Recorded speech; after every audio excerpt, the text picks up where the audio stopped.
नमस्कार दोस्तों, मेरा नाम है आयुष और आज मैं आपसे एक सवाल पूछने वाला हूं।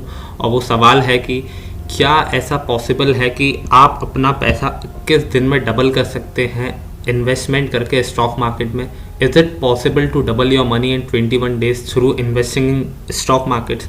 तो दोस्तों, ये जो सवाल है बहुत ही अटपटा लग रहा होगा, क्योंकि 21 दिन में पैसा डबल वाली स्कीम हम लोगों को फर्जी ही लगती है। लेकिन एक कंपनी ऐसी है जिसने ये जो चमत्कार है करके दिखा दिया है। आज हम उसी कंपनी के बारे में बात करने वाले हैं। और दोस्तों, उस कंपनी का नाम है रेफेक्स इंडस्ट्रीज़। जी हाँ दोस्तों, रेफेक्स इंडस्ट्रीज़। आज हम इसी कंपनी के बारे में बात करने वाले हैं जिसने 21 दिन से एक महीने के बीच में इन्वेस्टर्स का पैसा जस्ट डबल कर दिया है। आज इस वीडियो में बताने वाला हूँ आपको कि इस कंपनी ने 21 दिन में पैसा डबल कैसे किया अपने इन्वेस्टर्स का। बिजनेस क्या करती है ये कंपनी, हम ये बात करेंगे। और चार्ट्स पे देखेंगे कि कंपनी ने पिछले कुछ समय से कैसा परफॉर्म किया है। और लास्ट में मैं आपको बताऊंगा कि आगे हमारी क्या स्ट्रेटेजी होनी चाहिए इस कंपनी में। क्या हमें इस कंपनी में अभी कोई बाइंग पोजीशन बनानी चाहिए कि नहीं बनानी चाहिए। यही सारी चीज़ों के बारे में हम बात करने वाले हैं इस वीडियो में। तो दोस्तों, अगर आपने हमारे चैनल को अभी तक सब्सक्राइब नहीं किया है तो प्लीज़ सब्सक्राइब करें हमारे चैनल को और लाइक कीजिएगा इस वीडियो को अगर वीडियो पसंद आता है तो दोस्तों, जो रेफेक्स इंडस्ट्रीज़ है ये जो बिज़नेस करती है, एक्चुअली ये जो एसी की गैसेस होती हैं और रेफ्रिजरेटर की जो गैसेस होती हैं उसको बनाना, उसकी ट्रेडिंग करने का जो मेन बिज़नेस है वो ये करती है। और साथ ही में दोस्तों, जो इलेक्ट्रिक पावर सप्लाई होती है उसकी भी ट्रेडिंग करती है ये कंपनी। तो बिज़नेस मॉडल बहुत सिंपल है, एसी और रेफ्रिजरेटर की गैसेस बनाना, उसको ट्रेड करना, उसको सप्लाई करना इस कंपनी का मेन बिज़नेस है। अब हम बात करते हैं इस कंपनी के थोड़ा फैक्ट्स के बारे में कि भाई कंपनी कैसी है। अगर हम इन्वेस्टमेंट चेकलिस्ट को देखें यहाँ पे टिकर टेप की, तो आप देख सकते हैं पांचों पैरामीटर्स जो है वो पॉजिटिव है। इंट्रिंसिक वैल्यू जो है वो ज़्यादा है इस कंपनी की, इसके हिसाब से अभी भी पैसा डबल होने के बाद भी एफडी से बढ़िया रिटर्न्स दिए हैं इस कंपनी ने। और अगर हम टेक्निकल एनालिसिस वाले इंडिकेटर को देखें तो यहाँ पे भी ये दिखा रहा है कि एंट्री पॉइंट का सही टाइम है। किसी भी प्रकार की एएसएम जीएसएम लिस्ट में नहीं है ये कंपनी। डेट भी बहुत कम है, इसलिए कोई भी रेड फ्लैग नहीं है। अब हम बात करते हैं इस कंपनी के रिटर्न्स के बारे में। तो दोस्तों, वन डे में जो रिटर्न्स है वो 9.94% है। वन वीक में जो रिटर्न्स है वो नेगेटिव में 11% है। लेकिन वन मंथ में जो रिटर्न्स है आप देख सकते हैं 86% के रिटर्न्स हैं एक महीने में। और दोस्तों, इस कंपनी ने इससे भी ज़्यादा रिटर्न्स दिए हैं पिछले 20 से 21 दिनों में। और अगर मैं 1 ईयर की बात करूं तो जो रिटर्न्स है वो 68% है। और अगर मैं 5 ईयर्स की बात करूं तो जो रिटर्न्स है वो 1000% से भी ज़्यादा है 5 साल के में अगर हम देखें तो। और अगर मैं मैक्सिमम की बात करूं तो जो रिटर्न्स हैं वो 220% है। और अभी ये जो कंपनी है इसका शेयर प्राइस 97.25 रुपीज़ है। और इसका अगर हम देखें मार्केट कैप तो वो बस 169 करोड़ रुपीज़ है, यानी कि स्मॉल कैप भी नहीं, एक माइक्रो कैप कंपनी है ये। अब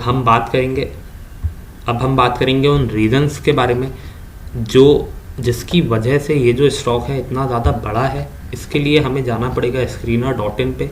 यहाँ पे मैं आपको पहले कुछ की मैट्रिक्स के बारे में बता देता हूँ। इस कंपनी में जो पी रेशो है वो 6.01 का है। इतना बढ़ने के बाद भी पी रेशो मात्र 6 का है। रिटर्न ऑन कैपिटल एम्प्लॉयड 85.6% है दोस्तों, 85.6%, बहुत हाई है ये। रिटर्न ऑन इक्विटी 62.7% है दोस्तों। इतना हाई रिटर्न ऑन इक्विटी मैंने आज तक किसी स्टॉक में देखा नहीं है। और अगर मैं यहाँ पे अगर डेट को देखूँ तो ये 0.07 करोड़ रुपीज़ है, यानी कि 7 लाख या 70 लाख के आसपास का इसका डेट है। सेल्स भी बढ़िया है, 697 करोड़ रुपीज़ है। और इसका जो आप कह सकते हैं मार्केट कैप है वो अभी भी बस 169 करोड़ रुपीज़ है। अब अगर मैं इस कंपनी के एनालिसिस को देखूँ, screener.in के एनालिसिस को, तो आप देख सकते हैं कि जो प्रोज में यहाँ पे आप देख सकते हैं कंपनी डेट फ्री है। प्रॉफिट की जो ग्रोथ है वो 64.64% रही है over the period of 5 years. यहाँ पे आप देख सकते हैं रिटर्न ऑन इक्विटी भी बहुत बढ़िया है, 72% रही है। डेटर डेज इम्प्रूव हुए हैं, यानी कि जो कर्जदारी है वो कम करी है इस कंपनी ने। और जो मेन रीज़न है जिसकी वजह से ये कंपनी जो है वो इतना बड़ी है, उसका मेन रीज़न है ये। आप यहाँ पे देख सकते हैं कि जो प्रमोटर की होल्डिंग है वो 15% बढ़ी है 3 महीनों के अंदर। 15%, 15.21% टू बी वेरी प्रिसाइज। और यही मेन रीज़न है कि स्टॉक जो है इतना ज़्यादा बड़ा है। और अगर हम कॉन्स में देखें तो आप यहाँ पर देख सकते हैं कि कंपनी डिविडेंड प्रोवाइड नहीं कर रही है प्रॉफिट्स होने के बाद भी, और कंटिंजेंट लाइबिलिटीज़ हैं 115 करोड़ रुपए की। अब हम चार्ट्स के ऊपर चलते हैं और इस कंपनी के ऊपर एक नज़र डालते हैं। आप लोग दोस्तों देख सकते हैं कि 4 नवंबर 2020 में इस स्टॉक का प्राइस 45 रुपये 60 पैसे हुआ करता था, और अभी ये जो स्टॉक है इसकी जो क्लोजिंग है एज ऑन 1 दिसंबर 2020 इसकी क्लोजिंग 97 रुपीज़ है। तो दोस्तों आप देख सकते हैं पैसा सीधा सीधा 21 दिन में इस कंपनी ने डबल किया है, डबल से ज़्यादा ही किया है बल्कि। तो अब जैसे ही मार्केट में न्यूज़ आई कि जो शेयर होल्डर्स जो कि प्रमोटर्स हैं उन्होंने अपनी शेयर होल्डिंग सीधा सीधा 15% से बढ़ा ली है, तो ये स्टॉक सीधा भाग गया। और इन कंपनी के जो प्रमोटर्स हैं उन्हें भी क्लैरिफिकेशन देना पड़ा इसके बारे में कि जो प्रमोटर्स हैं वो किसी भी प्रकार का मैनिपुलेशन नहीं कर रहे हैं स्टॉक में। ऐसा उन्होंने जो प्रमोटर्स हैं उन्होंने क्लैरिफिकेशन दिया स्टॉक एक्सचेंजेस को।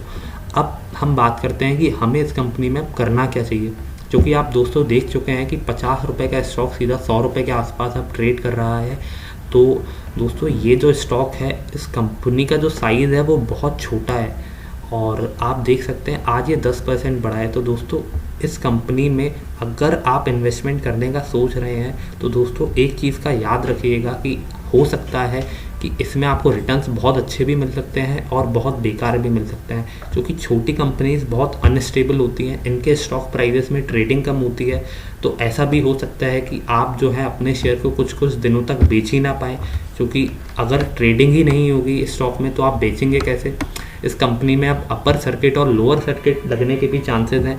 तो इसी वजह से मैं बोलूँगा कि इस कंपनी को आप अभी के लिए अवॉइड करें, वो ही बेहतर रहेगा। बड़े ही शेयर प्राइस बढ़ जाए कोई दिक्कत नहीं है, आप चाहें तो रिस्क छोटा बहुत थोड़ा बहुत ले सकते हैं, 2-4 शेयर खरीद लिए, 10 शेयर खरीद लिए, लेकिन इससे ज़्यादा शेयर खरीदना मेरे हिसाब से सेंसिबल नहीं होगा, क्योंकि रिस्क फैक्टर बहुत हाई है, इवन दो फंडामेंटल्स बहुत ही अच्छे हैं इसके। तो दोस्तों ये थी आज की छोटी सी वीडियो रेफेक्स इंडस्ट्रीज लिमिटेड के बारे में। अगर वीडियो अच्छा लगा हो तो लाइक कीजिएगा इस वीडियो को, सब्सक्राइब करिएगा हमारे चैनल को। Thank you for watching this video.